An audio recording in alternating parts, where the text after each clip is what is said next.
തെരഞ്ഞെടുപ്പിൻ്റെ തിരക്കുകളും ഓട്ടവും ഒക്കെ അവസാനിച്ചു. സ്ഥാനാർത്ഥികളൊക്കെ തന്നെ ഇപ്പോൾ ഒരു റിലാക്സ് മൂഡിലാണ്. ഒറ്റപ്പാലത്തെ BJP സ്ഥാനാർത്ഥി മേജർ വി നമുക്കൊപ്പമുണ്ട്. ആദ്യ പോരാട്ടമായിരുന്നു. ഇപ്പോൾ സാധ്യതകളും അതോടൊപ്പം തന്നെ അവകാശവാദങ്ങളൊക്കെ നമ്മൾ ഒരുപാട് ചർച്ച ചെയ്ത് കഴിഞ്ഞു. എന്തായിരുന്നു തെരഞ്ഞെടുപ്പ് പ്രചാരണ പ്രവർത്തനങ്ങളിലേക്ക് വന്നപ്പോൾ ഒരു ഹാർട്ട് ടച്ചിങ് ആയിട്ടുള്ള ഇൻസിഡൻറ്റ് ഒരുപാട് ഉണ്ടായി കാണുമല്ലോ. എങ്ങനെയാണ് അതിനെ ഓർത്തെടുക്കുന്നത്? എന്തൊക്കെയായിരുന്നു അങ്ങനെ ഓർത്തെടുക്കാൻ കഴിയും? ഏജ് കൂടുതലുള്ള ആൾക്കാർ ഒറ്റപ്പാലത്താണ് സംശയം. 102-103 വയസ്സുള്ള ഒരാൾ തന്നെ, ഒരു നമ്പൂരി. ഞാൻ ഗേറ്റിൽ കിടക്കുമ്പോഴത്തേക്കും മൂപ്പർ ഇറങ്ങി വന്ന് മുറ്റത്ത് വന്നിട്ടാണ് എന്നെ റിസീവ് ചെയ്യുന്ന മെലിഞ്ഞ് ശരീരം. അപ്പോൾ ഞാൻ ഓക്കെ അകത്ത് വരുന്നു, സംസാരിച്ചു. ഒറ്റയ്ക്കുള്ള വീട്ടിൽ ആരുമില്ല, ആരുമില്ല. ചായ വേണമെങ്കിൽ ഞാൻ തന്നെ ഉണ്ടാക്കാം എന്ന് പറഞ്ഞു. അപ്പം ഞാൻ പറഞ്ഞു അദ്ദേഹം പറയുന്നു ചായ വേണമെങ്കിൽ ഞാൻ തന്നെ ഉണ്ടാക്കാം. ഞാൻ പറഞ്ഞു വേണ്ട തിരുമേനിക്ക് എത്ര വയസ്സായെന്ന് വെച്ചാൽ എനിക്ക് 102. ഞാൻ പെട്ടെന്ന് എഴുന്നേറ്റ് ഞാൻ കാലിൽ ഞാൻ തൊട്ടിട്ടു. ദൈവമേ സമ്മതിച്ചിരിക്കുക, ദൈവത്തിനോട് നന്ദി പറയണം.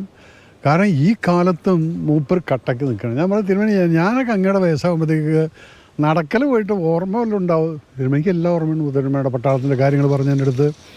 സോ ആ ഏരിയയിൽ വയസ്സായിട്ടുള്ള ആൾക്കാർ ഇഷ്ടം പോലെ ഉണ്ട്. ദെൻ അമ്മമാരെ സംബന്ധിച്ചിടത്തോളം ഐ വാസ് റിയലി ഷോക്ക്ഡ്.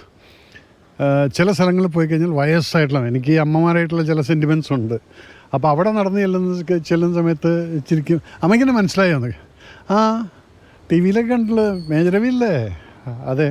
അമ്മ എനിക്ക് വോട്ട് ചെയ്യണം. പിന്നെന്താ കുട്ടിക്ക് വോട്ട് ചെയ്യും. കുട്ടിയുടെ അമ്മയെക്കുറിച്ച് പറഞ്ഞിട്ടുള്ള മറ്റേ ഫേസ്ബുക്കൊക്കെ ഞാൻ കണ്ടിട്ടുണ്ട്.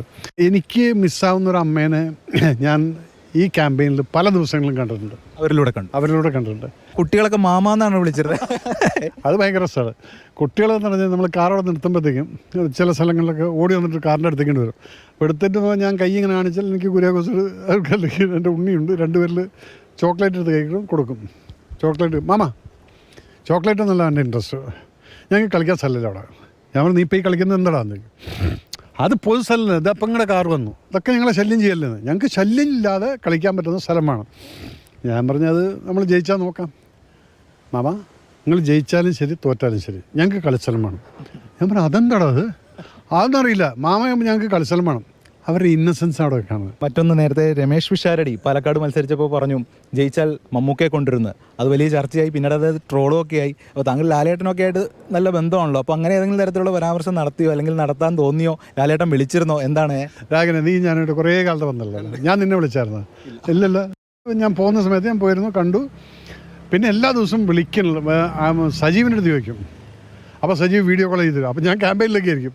അപ്പോൾ എൻ്റെ പുറകിലെ ക്രൗഡൊക്കെ കാണുമ്പോൾ, റാലി കാണുന്ന സമയത്ത് അത് എന്തത് വാട്ട്.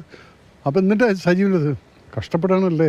അതേക്കുറിച്ച് ചോദിക്കുമ്പോൾ കഴിഞ്ഞ ലോക്സഭാ തെരഞ്ഞെടുപ്പിൻ്റെ സമയത്ത് താങ്കളോട് പാർട്ടി മത്സരിക്കാൻ പറഞ്ഞിരുന്നു. പക്ഷേ അന്ന് എനിക്കറിയാം കിഡ്നി ട്രാൻസ്പ്ലാന്റേഷനൊക്കെ കഴിഞ്ഞ് നിൽക്കുന്ന ഒരവസ്ഥയായിരുന്നു. അതിനുശേഷം ഇപ്രാവശ്യം മത്സരിക്കാൻ വന്നു. അപ്പോൾ പുറത്തുള്ള പലർക്കും അതറിയില്ല. താങ്കൾ എങ്ങനെയാണ് അതിനെ കാരണം അങ്ങനത്തെ ഒരു അവസ്ഥയും കൂടി ഉണ്ടല്ലോ, ആരോഗ്യവും കൂടി ഉണ്ടല്ലോ ഈ പ്രചാരണ രംഗത്ത്. ഇത്രയും ചൂട്, ഈ അസുഖം എന്നൊക്കെ പറയുന്നത് ഇത് നമ്മുടെ ശരീരത്തിലുണ്ടെങ്കിലും നമ്മുടെ ഇവിടെ ഒരു സംഭവമുണ്ട്.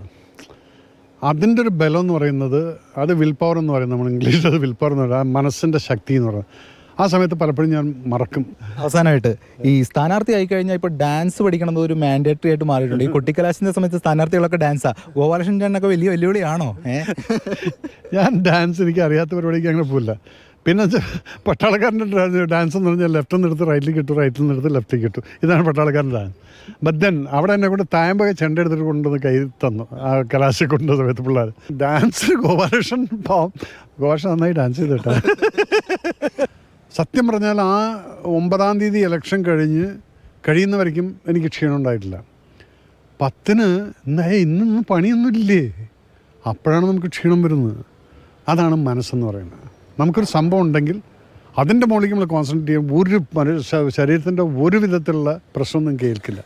അല്ലെങ്കിൽ നിങ്ങൾ ഇതൊരു മൈൻഡാണ്. So whatever it is I will fight. ഇപ്പോൾ തെരഞ്ഞെടുപ്പ് രംഗത്തുണ്ടായ അനുഭവങ്ങളാണ് മേജർ രവി മാതൃഭൂമി ന്യൂസിനോട് പങ്കുവച്ചത്. ക്യാമറമാൻ ശരത് തമ്പാട്ടുകാവിനൊപ്പം എസ് ഷാഗിൻ, മാതൃഭൂമി ന്യൂസ്, കൊച്ചി.